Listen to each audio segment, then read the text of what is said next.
Good evening, viewers, and welcome to Premier Sport Fan Center. And this is our Friday Talk Sport, where we review what has actually happened during the week. We saw a lot of matches during the weekend and during the midweek. So exciting matches, and we're here to talk about all those matches and also to review some of the breaking news in the world of football. Just like yesterday, we saw the flamingo of Nigeria. We like call it the demolition of Niger Republic 9-0 the championship in the WAFU under-17 championship yesterday 9-0. Well, some would say it's like a handball game or probably a volleyball, but it is football and it happens once in a while. So we'll be talking about all those. But I'm not alone in the studio to talk about all these beautiful topics lined up for our Talk Sports show today. Well, we have it's a full house today. Yeah, it's a full house. Yeah, let me start from here. The person close to me here. Paulo, you're welcome to the studio. Yeah, good evening, sport fans. Welcome to another, exciting moment of, how we do it here. Actually, we preview and review. So, welcome all. All right, Yamite is in the studio. Yamite, how do you do? Yeah, I'm fine. Good.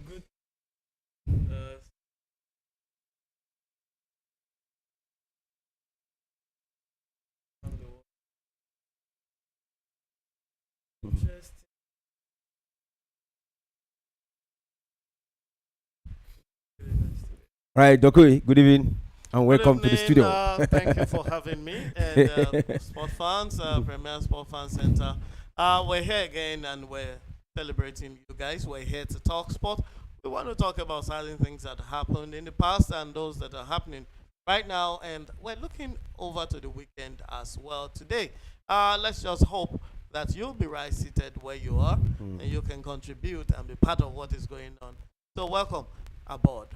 All right, and you can hear from the studio or the analysts welcoming you on board.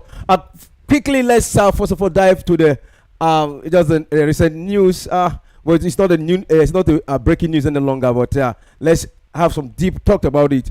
Like that is the match. That is the FIFA World Cup that is coming up. Yeah, we saw Morocco, Spain, and Portugal are to host the 2030 World Cup, and Saudi Arabia to host the 2034 World Cup. Were you expecting that? Yeah, mate. Let me start with you.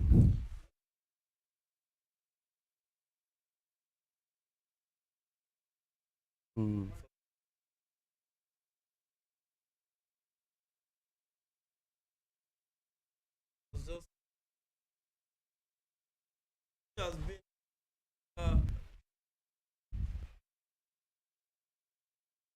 especially after Qatar. Those are trying to about how accommodating they are in their country. So I think hosting the World Cup will bring them into a better way. People will see them. Secondly, they have the money. The Russia-Ukraine war, one of the countries that really benefited from it has to be Saudi. So there's money on ground. So I think they will do a good job hosting the FIFA World Cup, and we just hope that everybody will enjoy it. Doki, I want you to come in here. What do we learn from Saudi Arabia winning the hosting right without much opposition? The thing just went in this part of the world. We call it Syria. It just went straight. And it was easy. 200 FIFA officials and journalists and those who are responsible for the voting just gave that voting direct to Saudi Arabia without much opposition. Well, you can't take away money from football now. Football is actually controlled by money right now. And you will remember how Qatar won the hosting rights for the World Cup in 2021 when bigger nations contested for it. It was money. While others were bidding for less money, Qatar was willing to double whatever anybody was ready to invest into that tournament. Before then, I think the highest any other nation has invested in was about 84 million, 100 million US dollars. But Qatar was willing to do 200 and something million in that then. And then, of course, FIFA will gladly collect the money and had the preparations and they got things going. However, for Saudi Arabia to get it, of course, a number of sports journalists and agents are complaining that football is actually seeing deterioration because of the manner in which Saudi was approved. There was virtually no contest, just Saudi Arabia. You know, the tournament, the World Cup before then is going to be hosted by 6 nations. And then we're talking of 6 hefty nations hosting one World Cup. And immediately after that, only Saudi Arabia will host this World Cup. That says a lot about football management. And it's 2 ways for me. Saudi wants to develop their football. They want attraction to their land. They want to launder their image and open themselves to the world. However, FIFA, I'm going to say FIFA is possibly more interested in their gains. I'm going to put it this way, financial gains than any other thing. Because why would you give only Saudi Arabia their right? You could have actually put 2 nations together to host that tournament. Or you could say, okay, Qatar just hosted the tournament 3 World Cups away. Because by 2034, it will just be 3 World Cups away in the United Middle East. And it's coming back to the Middle East just 3 World Cups after. It's going to pass through Europe to be to be managed by Portugal, hosting 2 matches, and Spain hosting 6 matches. And then 9 will be hosted in Morocco. That's just the tournament before that. Argentina will host 1, Uruguay will host 1. Almost 6 nations. And Paraguay, I think, will also host 1.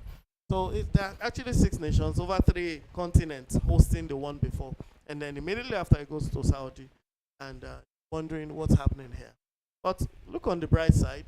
FIFA has to be all inclusive. There must be inclusivity in FIFA as well.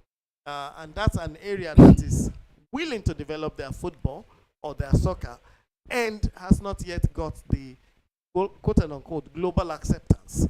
Irrespective of how much they have spent, they still haven't got the global acceptance and they're willing to pay for it. So I'm sure it's all about money. It's all about the gains of FIFA and the gains of the other nations from this tournament. Nations are going to smile home because the money available will be much. The money in the pot will be big. So they're going to get the various FAs. And that's why a lot of them, the host country, the FIFA bodies and the FIFA nations just quickly accepted it and be like, hello, yes. Because everybody's going to get fat payouts, from that kind of tournament. So it's a FIFA thing. All right, you can hear from Doki. He has actually given a brilliant analysis of that hosting rights. One thing. Where you know that all these things, mostly the number one thing there that I see, that I've seen, is money. Remember the bidding war between Morocco and the combination of USA, Mexico, and I think Canada for this next World Cup. The FIFA president, according to the story, was like, stylishly look at the money we are going to make if this World Cup go to this place. Look at the amount we will make versus this place, and vote wisely. you know all those kinds of things. So, and who can blame them? FIFA, all these things they run is with money. Everything they give federation money, each FA under FIFA.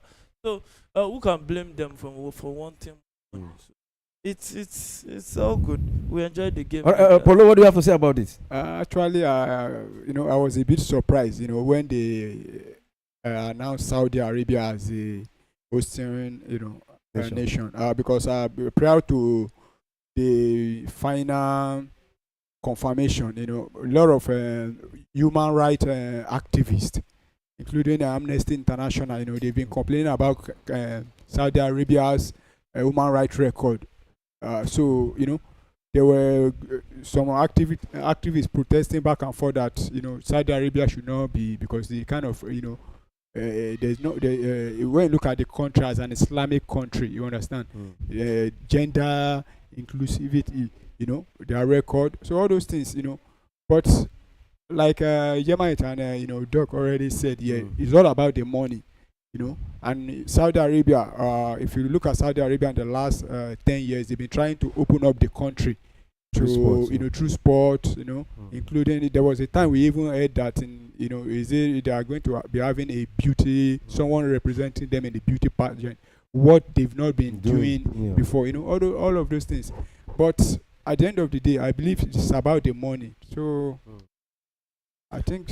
All right, for a country that we're able to, from their league, have somebody like Ronaldo, Benzema, and the likes, the big names in the world of football. Yeah, they can do anything to get the football. But let's look at this aspect of it. Like in Africa, apart from South Africa, Morocco now looking like to be the second African country that will ever host the World Cup. But it's not like they solely host the World Cup. That's Morocco, but I think they are having a test of hosting the World Cup.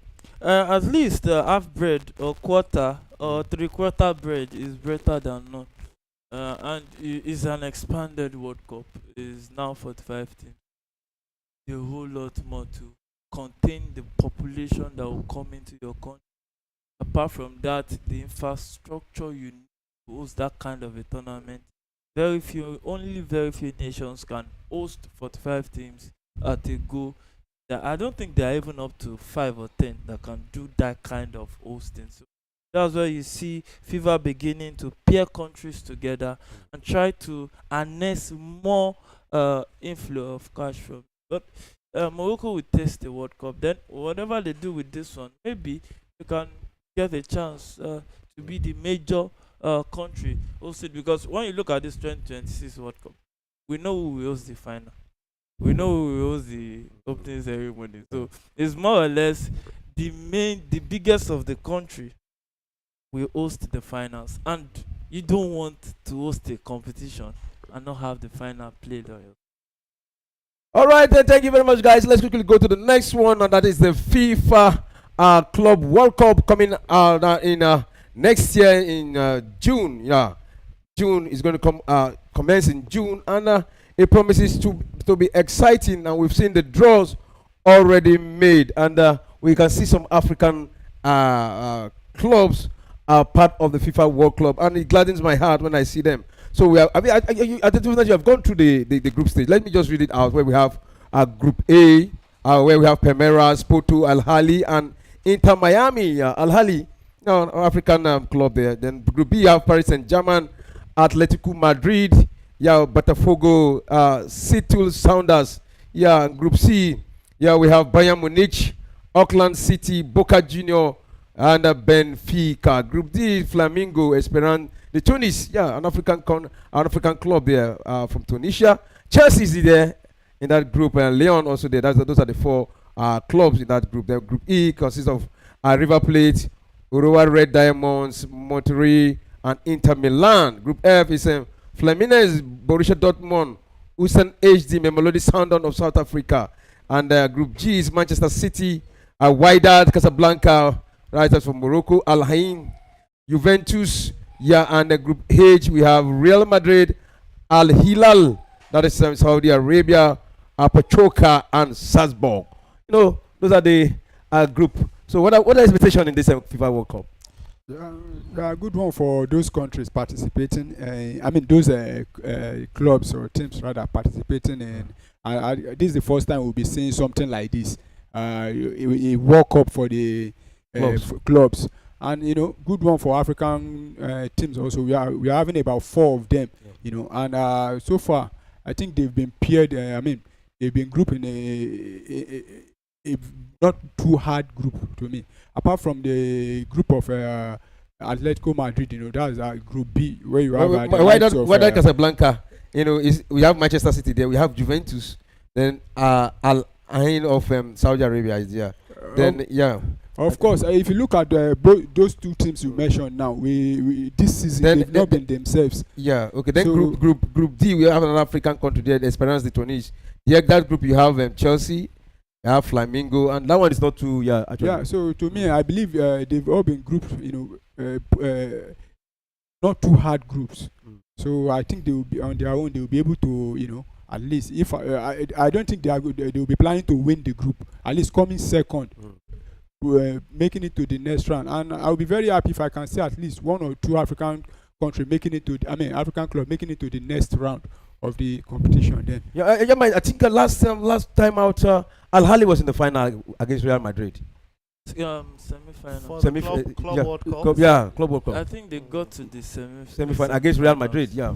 They lost out in the semi-finals. Yeah. They couldn't get to the finals. But be that as it may, but we've seen Al Ahly improve in that competition. Especially, I think the uprising started when Musumani, the South African coach, handled the Al Ahly and took them to bronze.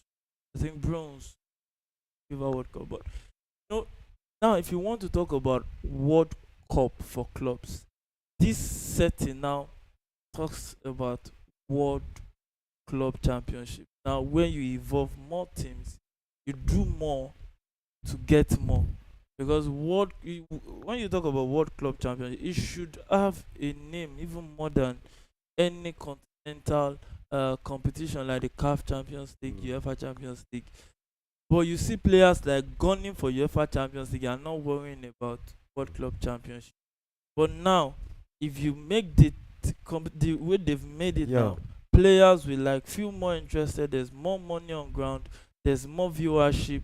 There's more time. There's more clubs to compete in for the tournament. So I think that's the way to go. But with Al Ahly, we can maybe dare to dream.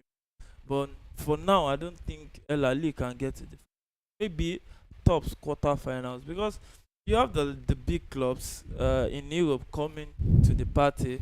We have the likes of Man City. We have Chelsea that is on the uprising. Juventus. We have Juventus. We have Real Madrid. Man City. So sad Barcelona couldn't make it.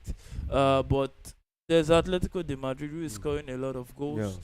There's PSG. But I'm just surprised to find Salzburg in that list. But maybe they have their explanation for that. And it's so painful too that Arsenal too couldn't make it. Because even though they can't win the Champions League, they can at least compete for the World Club. Okay, what do you have to say about the FIFA Club World Cup? Aside what they have said, my major challenge with the World Club Cup is the pressure it's going to pose on the players. Now, is this going to be a 4-yearly tournament, or is it going to be a yearly tournament? It's 4 years. It's 4 years. 4 years. It'll be 4 yearly, which will possibly save. But the players are going to be under intense issues. And again, you know that it's 32 teams right now. It used to be 24. It's a full World Cup, and it's going to run for a whole month. And that's like their break time, where they should have been having pre-seasons and maybe 1 day off, 1 week off. Because right after the season, they're starting that in June. The season is ending in May. And then by July, the next season is opening. So a lot of players are going to come back with injuries. And let's not forget that in that period, we're still going to be playing qualifiers for 2026 World Cup. So these players are going to be playing for their nations. They're playing for the club side.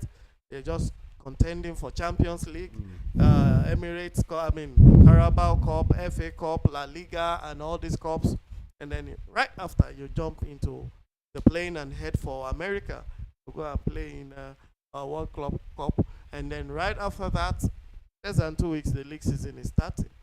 And it's going to be a lot of pressure on them, on the players, because the following year too is going to be World Cup. So, and for African players, January of that same year, they're going to be playing the CAF Nations Cup. In fact, the Morocco Nations Cup will be December next. And I think there will be a break December next season. So now I think they've been more flexible about the calendar, the football calendar. I don't think there's break for Nations Cup. Not for Nations Cup, because of the World Club Championship. I think the calendar for next year, there will be, but when they release it, we'll actually see. Now the challenge is, even if they create a rest period for them, it's still going to tell on the players, because now they have to play 2 or 3 matches in a week. Yeah, Yeah. definitely. Oh, because you can't expand the 12 calendar month. So Yeah. the richer your squad, the bigger your club. So your that's my squad, only the challenge. better. But aside that, I think it's a good. Clubs like Chelsea now will cope easily. No, it's not about clubs like Chelsea. What will happen is that when the league start properly, we tend to see maybe some players not starting because they're already, overstretched. Fatigue. You see players not up The to thing standard. is like when FIFA World Cup was played. The only time they will miss mainly is the preseason. Right. All right. It's Okay. just the Let's go. Let's skip a little bit from that. But let's look at this issue that a lot of sporting analysts have been talking about. Do I say the value, or do I say the way the FIFA Club World Cup is regarded? Now, if you look at it, when you talk about world club football, it looks as if the UEFA Champions League is the biggest. This FIFA Club World Cup and the UEFA Champions League, which one is supposed to be the biggest? Because this one now, the FIFA Club World Cup consists of all the whole continent. Africa, Asia, they are all there. But the European Champions League, it looks more as if it's overrated than Now there's something about branding. Yeah. Okay, you don't Just like Yemi said. Yeah. you don't get an A grade because you are the oldest. All right, you don't get an A grade because you are the first child. You get A grade because consistently over a period of time you have put in enough ingredients to maintain your brand, to culture your brand, to grow your brand, and then to sell your brand. Integrity is very key. Now they're just beginning this because they found out that the former World Club Cup pattern was not working. It was not attractive. It was just for a few people. Okay, intercontinental winners come together and then you play about 6 or 7 nations. Clubs, and that's it. Now they want to earn more money. Let's not forget, it has to be about money. Because why would you want to put all the best clubs together to come and play World Cup? It doesn't make any sense. They play in their various nations. They play in their various continents. And now you want to put all of them together to come and play a World Cup, when you're still going to remove these players to play for their various nations to come and play a FIFA World Cup or a Nations Cup or a regional cup. They play South African. You know that they actually play Central African League. They play this. They are consistent. They play Kosafa also. Kosafa in this. They play West WAFU. African WAFU. They play those ones. They play nation versus nation. They play African nation.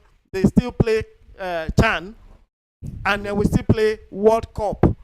The same player. So what is the essence of bringing Madrid to come and face Inter Miami? Really?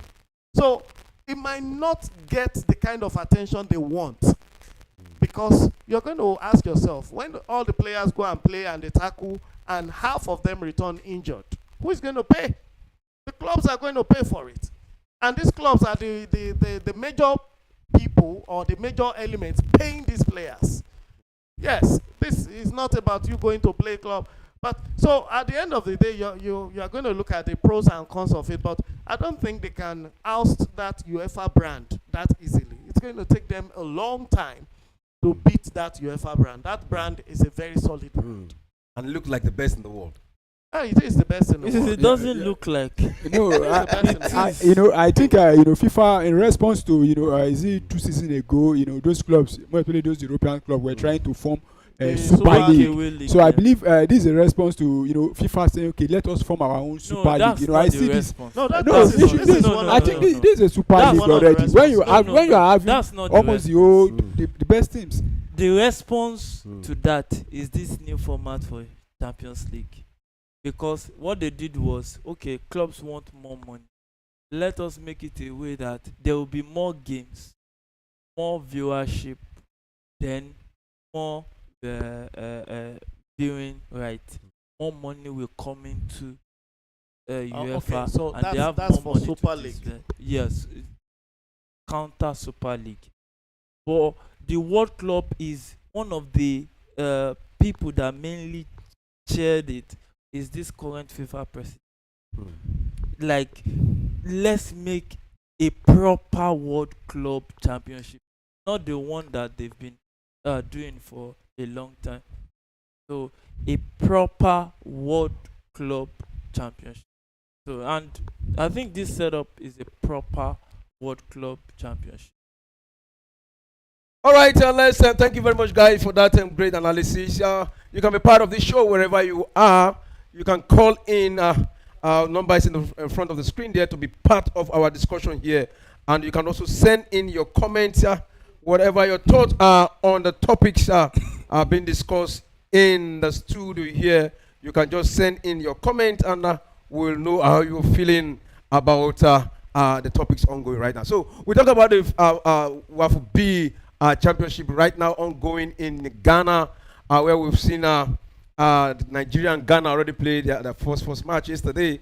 Ghana started, they played against Benin. They won the opening tournament, opening game in the tournament 4-1 against Benin. Then Nigerian played against Nigeria yesterday. That is the same girls that went to the World Cup in Dominican Republic. They were edged out by United States of America, in group. They were in the group 8. Quarterfinal stage. They were edged out there, and it was so painful because a lot of Nigerians were expecting the WAFU B under-17 to get to the final, but they gave good account of themselves, but they didn't actually get to the final of that World Cup. Back here at home, and the WAFU yesterday, they trashed Niger 9-0.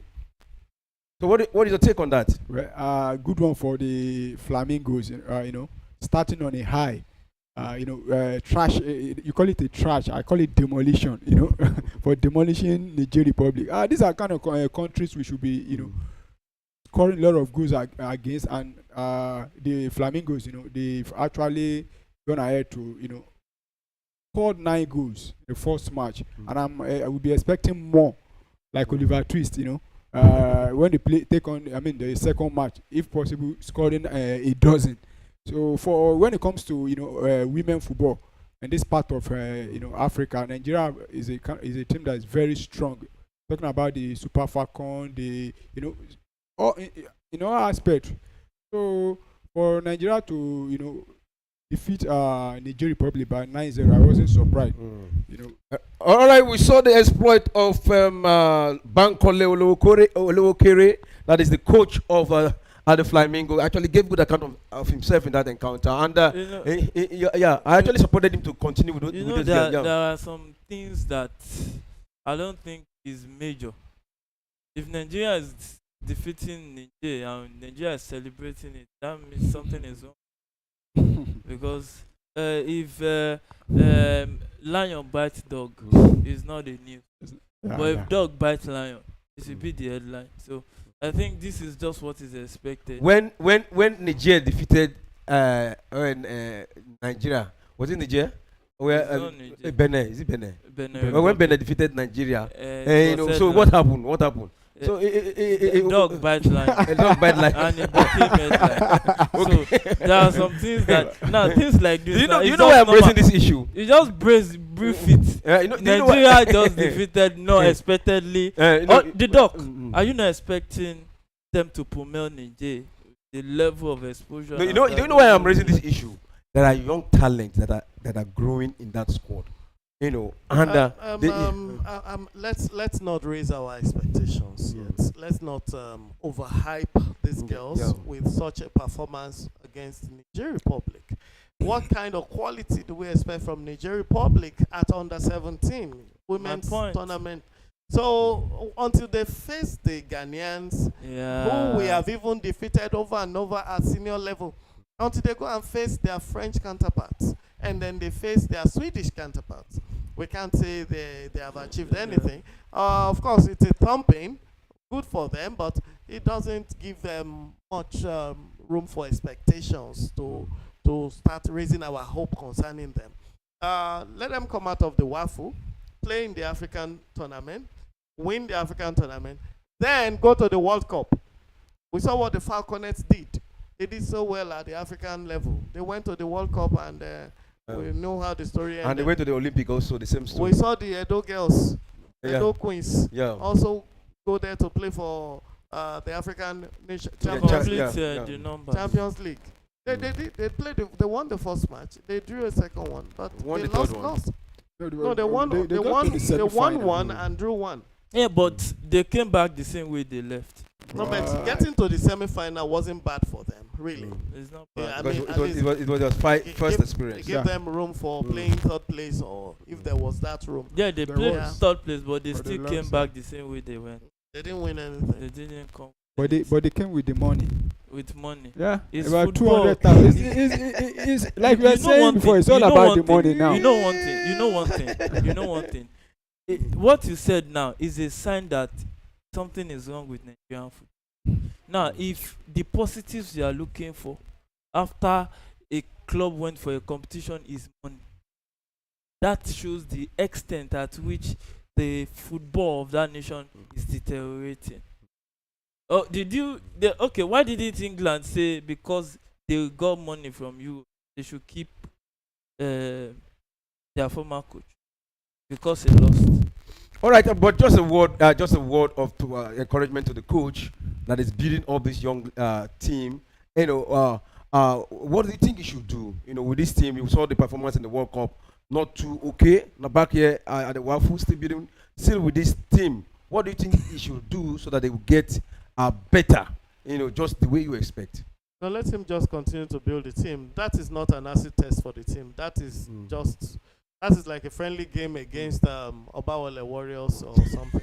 So there's no credit for that. There's no credit for that. All right, let's go to the next topic here. We now go to the match review. First of all, we're talking about the match between Tottenham versus Chelsea. We saw that exciting football. It was a tight encounter, but at the end of the day, it was Chelsea who won that encounter. So let me start with you, Paulo. So what do you have to what are your takes from that match? Well, last week Sunday we were here, watching the match, and we saw, two different teams, and two different, set of performance from both teams. In the first half, we saw how Tottenham started like a team that looks like it's going to score 10-7 against Chelsea. But at the same time, the second half, we saw how Chelsea stepped it up, took control of the game, and were able to, how would I call it now, demolish Tottenham. But what do you think actually went wrong that Tottenham was getting all the early goals, early two goals against Chelsea? What do you think actually went wrong with that with the Chelsea squad? What happened actually was, due to some bad defending from the Chelsea defenders, and plus Cucurella, sleeping twice. It was when he slept twice, then he lost the ball. Tottenham were able to use moment to score those goals. But I believe the two central defenders, especially the second goal, was so annoying for me because there were about 3 Chelsea players in front of Dejan Kulusevski, and he was still able to play the ball. So, but for Chelsea, the defense in the first half was very bad. But second half, they were able to do one or two things to rectify the defending, and and if you could watch the ball, when we were watching the ball here on Sunday, I was telling my colleague here that this Tottenham, I'm saying they will concede a lot of goals once Chelsea attack them, and that was what Chelsea did. And for Chelsea, coming from 2 goals down against Tottenham, they really tried. All right, Doki, what is your take on the match? Well, Chelsea was the better side, yes, and they won the match. And like I said in some of our commentaries before, the Chelsea team is really developing fast, and they're gelling. In fact, they're gelling exceptionally well. Maresca, yes, a lot of credit to him for using and putting those guys together. But what I see with Tottenham is that they are as inconsistent. We can use the word as inconsistent as Tottenham Hotspur. Yeah, you are dedicating that. Their inconsistency is consistent. Yeah, they are inconsistently consistent. Their inconsistency is very consistent. I agree with him. That's all I'm going to say. But Chelsea actually took the match to them, and yes, they deserve to win that match. All right, yeah, Mike. Yeah, what do you have to say about Chelsea? Yeah, first I don't know where Paul saw Tottenham control that game. From the blast of the two goals came from defense. There are two. Chelsea dominated the get-go, but we saw after Cucurella changed, didn't sleep. He slipped for the first goal. It's not as if Tottenham built anything else. Just countered advantage. Slipped towards the box, 3 passes. How many passes to the first goal? Just 2, 3 from this mistake Cucurella made. So I think it was Chelsea. In fact, I can say it was all Chelsea throughout that game. But defensive error cost Chelsea. All right, your take on the match Astana Chelsea in the Conference League.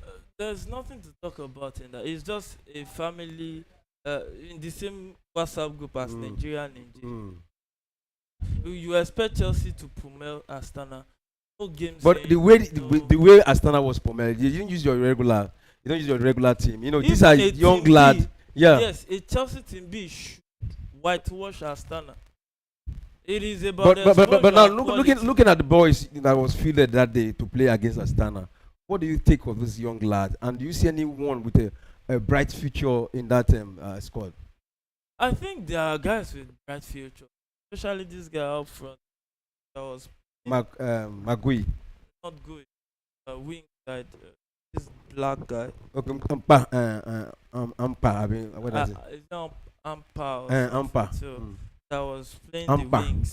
So I think there are a lot of, all of them are prospects. There's Achipong, who is also a prospect. So you know the Chelsea squad is a prospect.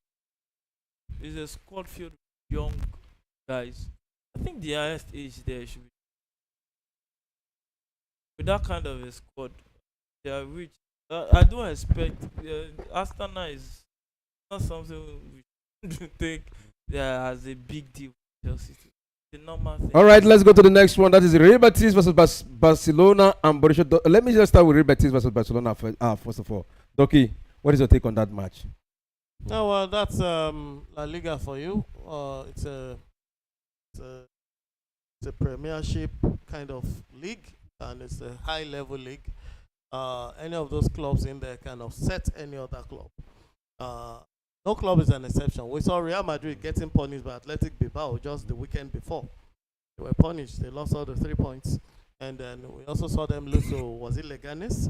And we saw Barcelona getting a draw at Celta Vigo, having led the game by 2-0, getting a draw within 2 minutes. And then Las Palmas coming home to Camp Nou to demolish the 125th anniversary of Barca.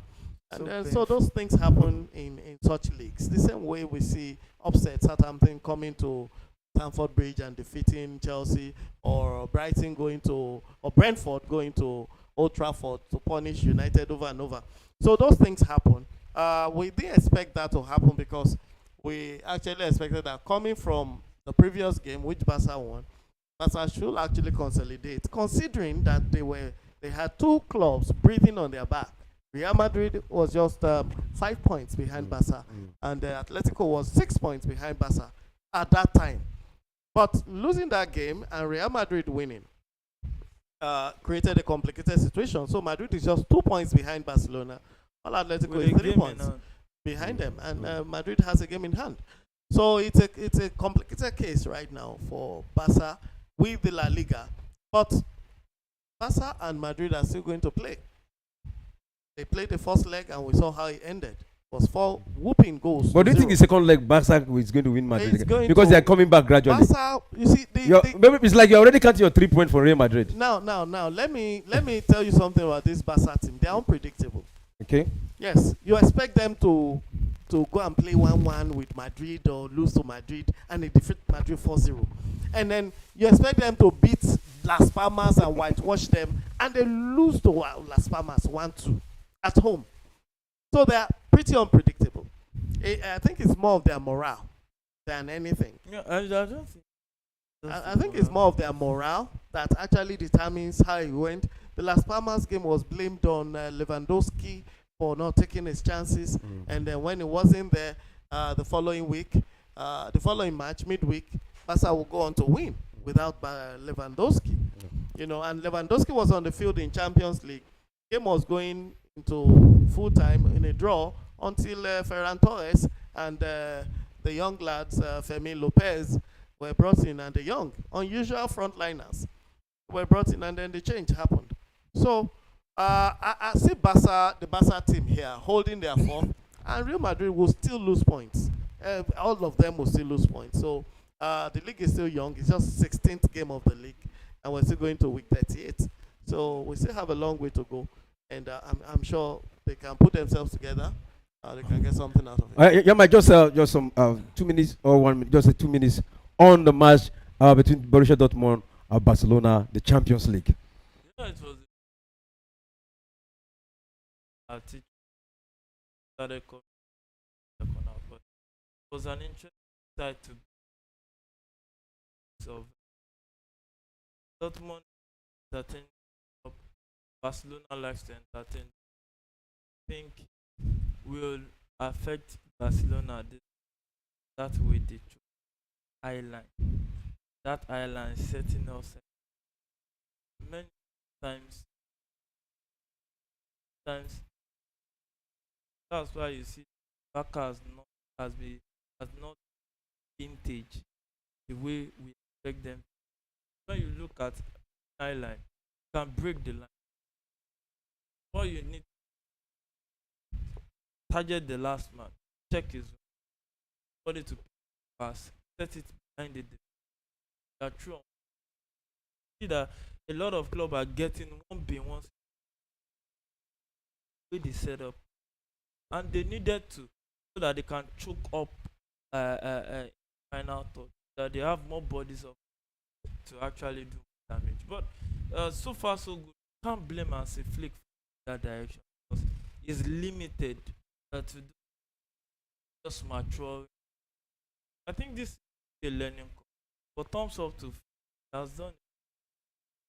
But I think Barcelona don't look like a team that this season. I think they will grow up. Then maybe. All right, let's quickly talk about the match Juventus Manchester City. Again, we saw Manchester City lost again to Juventus. You know, increasing the number of losses so far for Manchester City. It's part of football. What is happening to Man City is part of it. There are times whereby you can't really pick the puzzle. It's not today that Man City is having it. Still grinder. But sometimes it won't just gel. It will be like, okay, this is the beginning of a new beginning. It now depends on how they approach it. Because when you look at it, they are playing, but I think they are low on confidence. I think mostly, I think it is a mental thing, and it's even affecting their coach. Because you see Guardiola, this one is fingering himself. That one is telling the fans he has won. If you have to remind people of what you have done, many of the time something is because you don't need to remind people of this. There's already when you begin to tell the fans that have won that. That means even he himself is beginning to. And when the coach not at his best psychologically, then it will turn into their results. All right, Doki, what do you have to say about that match? The Man City match? Yeah, Juventus Manchester in the Champions League. Oh well, City Guardiola we know is facing his devil right now. He's actually contending with his demons, and that is just making it light. We are hoping he will come out of it alive, because he looks very devastated. After the match, he granted an interview. He's been speaking gibberish, and it's not coherent enough. People are concerned about his mental state right now, because he has never in his career got to this kind of point. I mean, where he would lose in 12 matches, lose 9 matches. Yeah, no, 7 loss in 10 matches. Yeah, in his last 10 matches, 7 loss. 7 loss. Now, Juve Yeah, yeah. 8 losses. Including Juve 7. And one The rest were draws. draw. You know, some of the draws look like loss, you know, to Manchester I think City. he But had yeah. only 2 draws. He made 2 so draws many and 1 win. losses. Mm. 2 draws, 1 win. He's lost a lot of matches. It never happened to him, home and abroad, and Champions League as equally. So it looks like a jinx on him. And some of us will say, well, the first thing he should do is to send that boy, that very rude boy, what's his name now? Erling Haaland, to go and apologize and show respect to the legend called Arteta. Arteta was a legend in football before he became a coach. He played for so many clubs. He played in Arsenal. He played in Spain. He played in so many nations. Came from La And he Masia. played for City as well. And he was from Barcelona Academy. That guy is a legend, and he became a coach and he coaching Arsenal and pushing his bet. And Erling Haaland will go and meet him and say, show respect or what? Be humble. Be humble. Stay humble. That's the Be word he humble, used. yeah. He will go and meet him just because you defeated Arsenal, and you go and say, stay humble. It was even a draw. It was even a draw, not even. It was a draw. Stay It was a humble. draw. Well, come on, what's the correlation between them? A player, you don't talk to a coach like that. And since the day he did that gesture, they have been losing consistently since that event. I think it was just the weekend after or 2 after. And he hasn't even got his mojo at scoring. You will see Erling Haaland facing the goalkeeper. His normal tappings, he will blow it off, or the keeper will stop it, or he will twist on his leg. So he should go and apologize and appeal. That's on a lighter note, though, to Arteta. Or maybe they should consider it seriously because it's affecting the whole team. Yeah. And some of us are sympathizers with Guardiola, really.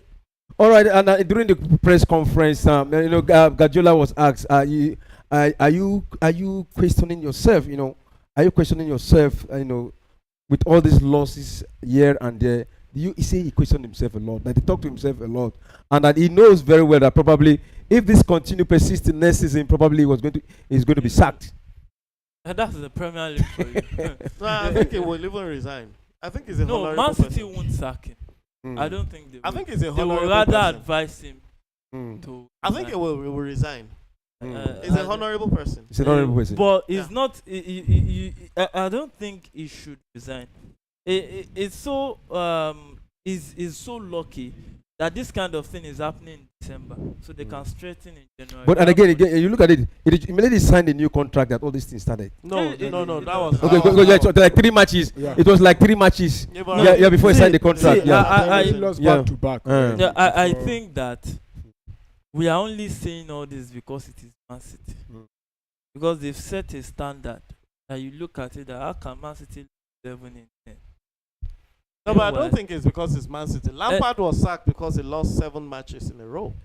Lampard was Lampard sacked did not have because my Guardiola record like there this. now. No, was- but he was sacked because he there lost was 7 a- matches in a row. yes, was a contract. Lampard was sacked. Yes. Yes, he lost 7. Mourinho was sacked because he didn't win in how many matches as well. No, the That was thing the is, reason when why. you check Lampard, he has not been consistent with No, his what I'm winning. saying is it's not because we have high standard for Guardiola. It's because he's losing too many matches back to back. That's But, why it's, we're but talking another about thing, it. another thing we're talking It's about a is trend. It's a talk. It's something that we should talk his about. saving grace is that he has won back-to-back in Premier League and also won Champions League for Manchester That is City. the All those reason back- why yeah. he's being excused. That's Yeah. the reason why people are defending him. But yeah, me saying that we're saying this because Guardiola has this high thing, and that we're talking about it because it's City Now, and Guardiola. this conversation Yeah. had started since he lost maybe 2. I think 2. Since he lost the second game, this conversation had started and keep piling pressure on the young man or It's maybe not- it's old not a man young man anymore. He's a middle-aged man. or middle-aged man. He's shy man. 55 or 56. So it's because he's just a victim now of the standard they've set. Yeah. That's where I came from with that one, because with the way it started, is in 1-2, people started talking because it is Guardiola's City. They are not used to it. They knew. Now people are now saying, Guardiola can lose in 5 games. Which coach? Yeah. Yes, and with all his career, all his years as a coach, So he's that has just never- a yeah. victim Mhm. of the standard he has said. he has set.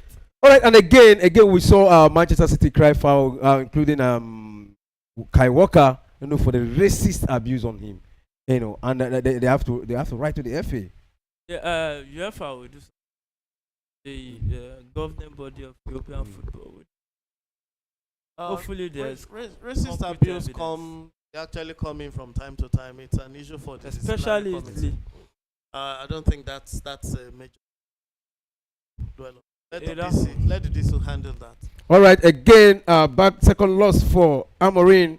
That is the match between Man U versus Nottingham Forest. Yeah, were you expecting that loss then, Paulo? Yeah, actually, I wasn't expecting that loss, but I think Manchester United is a team that is a bit confused. Why I use the word confused is because they recently changed their manager, and he was able to guide them to like 2 or 3 matches until they meet Arsenal, who exposed them. Telling, allowing the other team to know that it's nothing. It's just manager bounce, new manager bounce rather. But playing against Nottingham Forest, playing against Nottingham. It's not as if Arsenal was special. Like, No, Arsenal. At least Arsenal was special. But what I'm trying to say is that until they meet Arsenal, because before he played Arsenal, they actually won about 2 and drawing 1, not losing in 4 matches. But but for Manchester United against Nottingham Forest, I was very, very disappointed with the way they played the match, way they even their approach to the match. You are playing against a Nottingham Forest that has been very good this season. We could all remember that the only defeat Liverpool had this season in the league was against the same Nottingham Forest, and it was even at Anfield.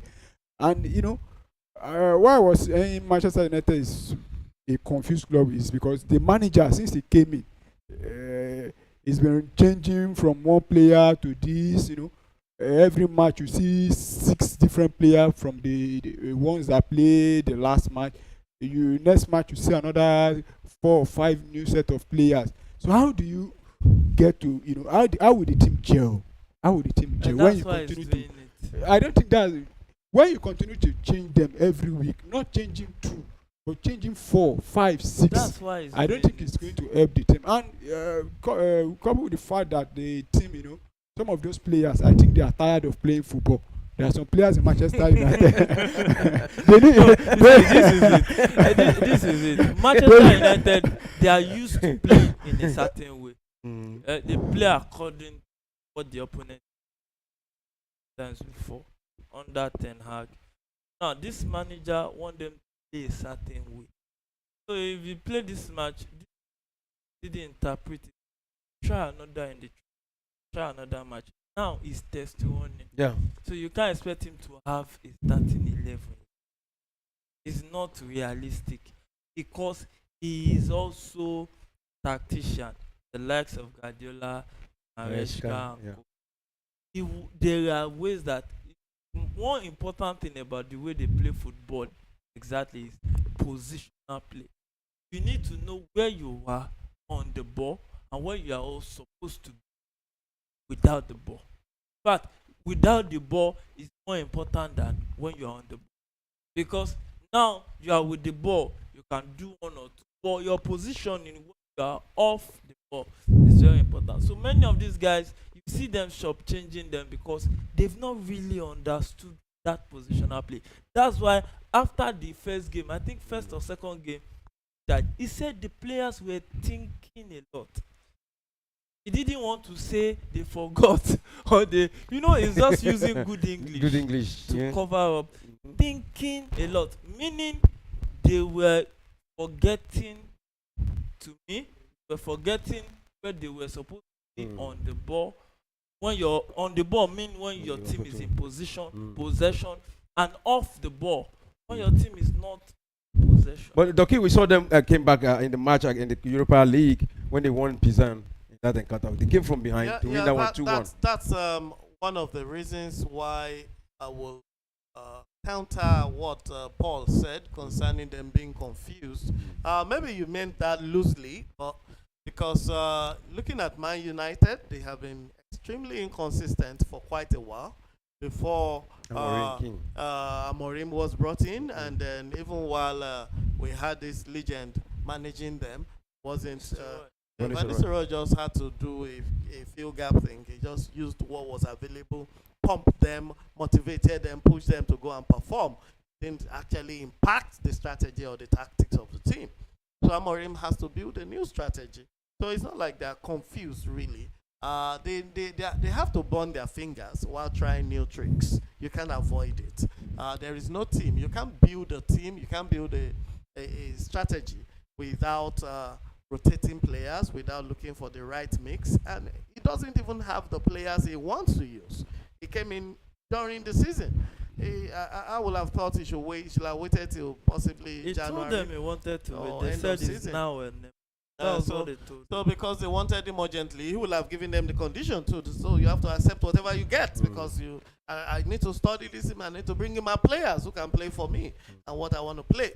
So we have to give him room for that. And the United board is not in a hurry too. They possibly want to build. Yeah, they want to copy look at Chelsea.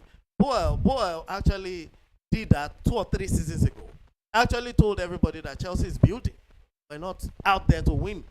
And look at what Chelsea is playing today. Yeah, in fact, they are going for winning. They should stop deceiving people that we are not ready to Chelsea, win. They should not deceive people with please, that. Because that is what most Chelsea fans are saying.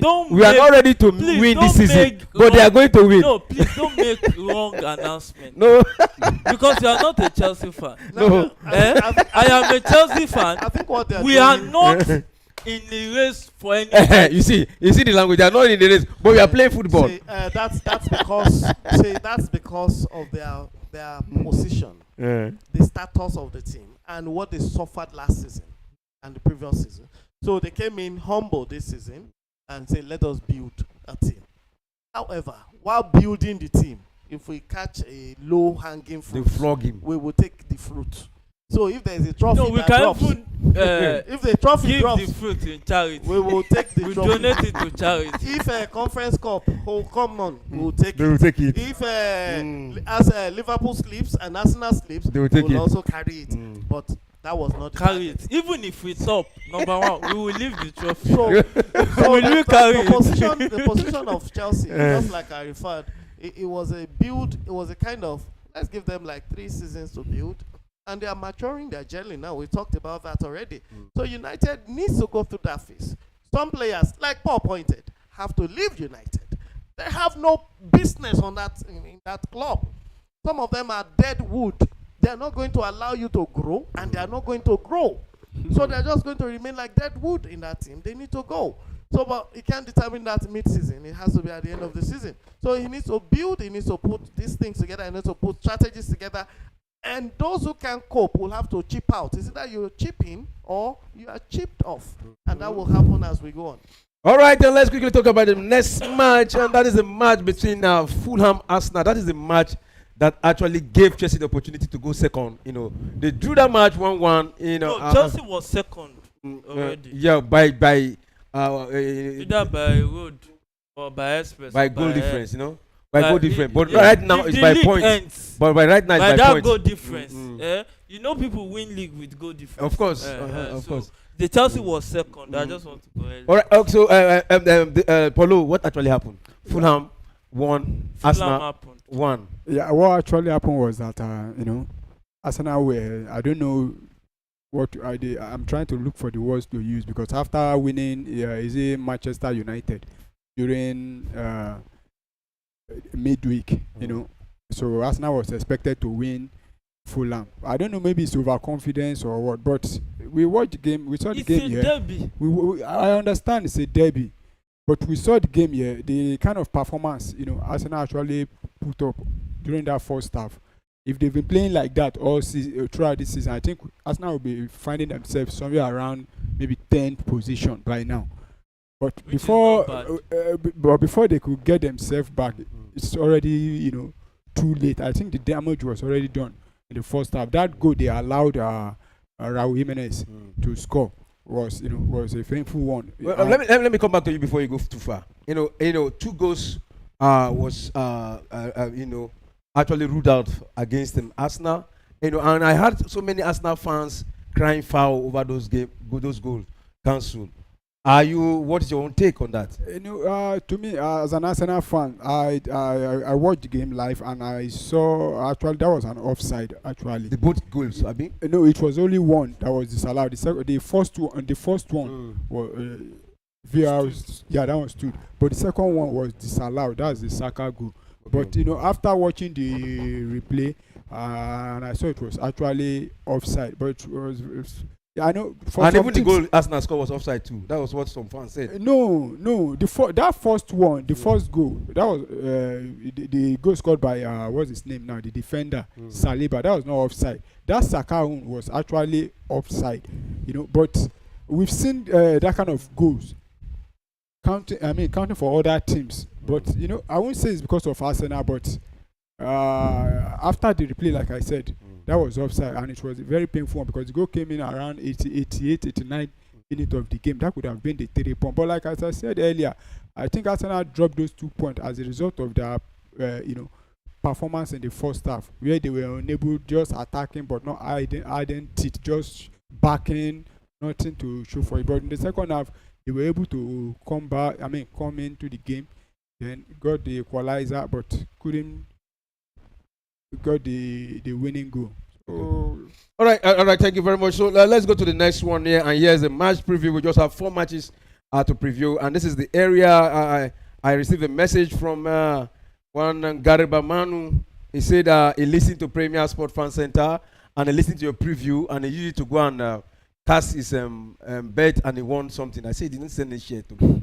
He didn't send anything to me. So let's quickly look at these 4 matches. Arsenal, Everton. Yeah, what is your take? Yeah, I think for us, Arsenal, Everton, anything other than 3 points for Arsenal tomorrow will not be accepted because you've already dropped 2 value points last weekend, and you should all Arsenal fans worldwide will be expecting Arsenal to take the 3 points, and not just take the 3 points by struggling, at least win convincingly. Yeah, right. Any 3.3 goals All right. for Arsenal tomorrow. Yeah, Mike, what's your own take?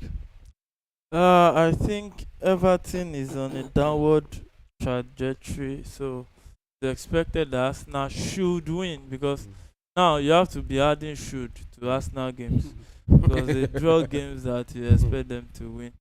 Against Fulham, I see no reason why they didn't pick up 3 points, but Arsenal, maybe their best is the second they got in the league, but I think they should win. Okay, Chelsea, Brentford.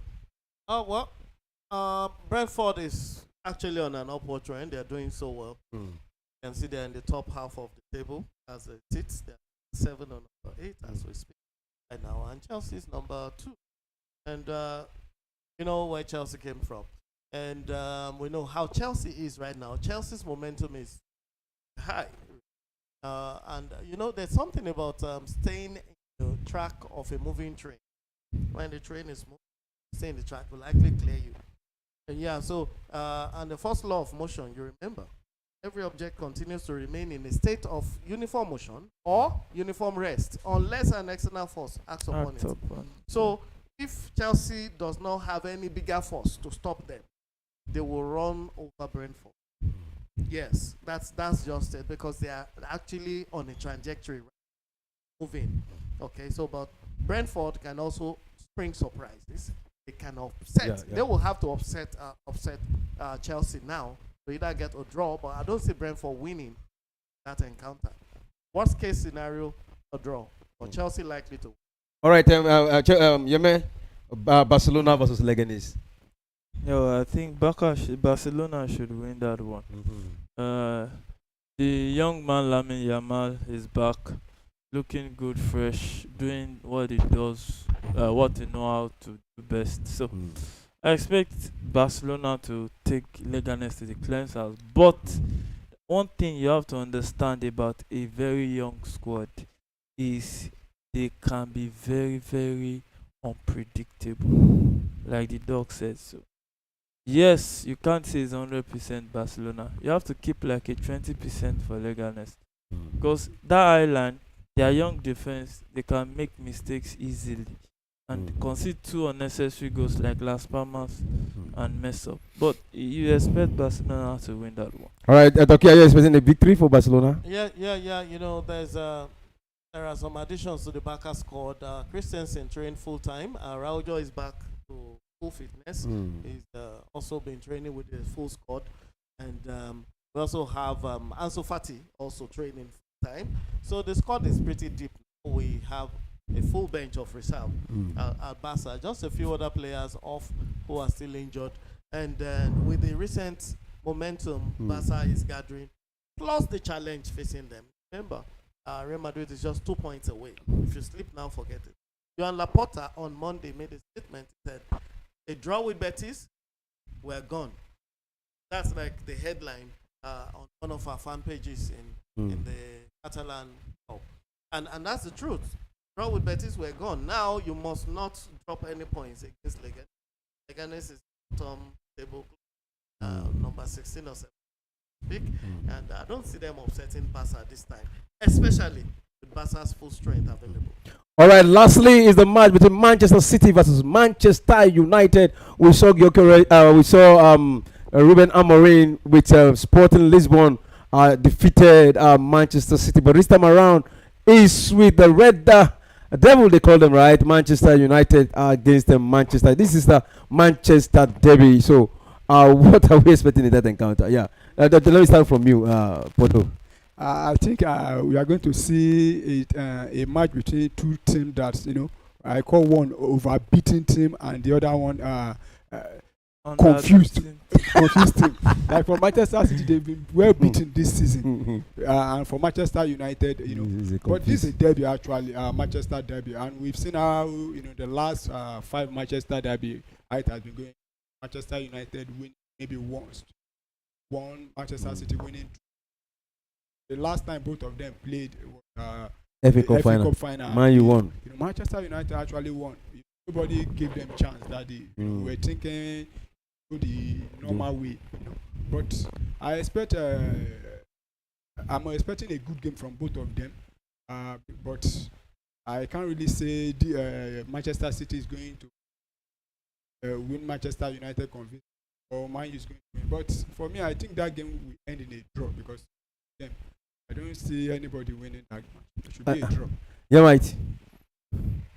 I think it's one fixture that is gradually losing taste, but it's still the razzmatazz will still be around it. It's the Manchester derby, and two teams that has won a whole lot of Premier League in between them. I think it will be an interesting sight to see, especially with Ruben Amorim now in the picture.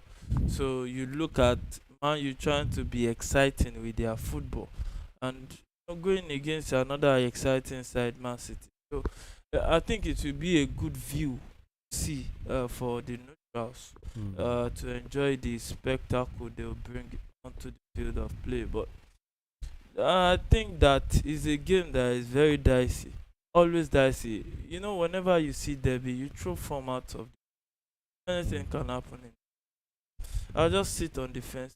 Maybe raise one leg and just sit with one and just enjoy. Okay, so my bias is actually for Man City here. City is trying to crawl out of a pit. When you're in a hole, you're trying to claw your way out, and you want to grab every stick or every branch you see so you can find your way out. If Man U, with their vulnerability, is going to be one of those sticks for City to climb out, I'm sure they will happily take it. Let's remember that this City also, they have psychologists, they have people that talk to them, and they still have the mojo, they still have and you saw them in Champions League being beaten at home. That's a terrible morale. You want to come out of it, you want to fight, and then this is Manchester derby. So it's going to be a tough match, quite all right, but I think City may just come back. But okay, I think this is not the first time, personally too, I would say Manchester City want to come out, and we end up being beaten. Manchester City, I've said this like 3 times, and they end up being beaten. So when is it going to end? Well, it will end when it ends. There are certain things you can't predict. Yeah. Like they play well, they have chances, they create chances, but the goals are not coming. All right, guys, thanks for coming to the studio. Thank you. Yeah, Doki, thanks for coming. Yamite and Paulo, thanks for coming. And to our viewers, thank you for staying tuned to Premier Sport Fun Center Friday Talk Sport, and that is how far we can go for today. Don't forget to join us tomorrow as we come again with our live watch along show. For now, it's a wrap. Oh, and another goal for Super Eagles. This is Premier Sport Center. Anywhere. Don't forget to subscribe. Remember to click that subscription button.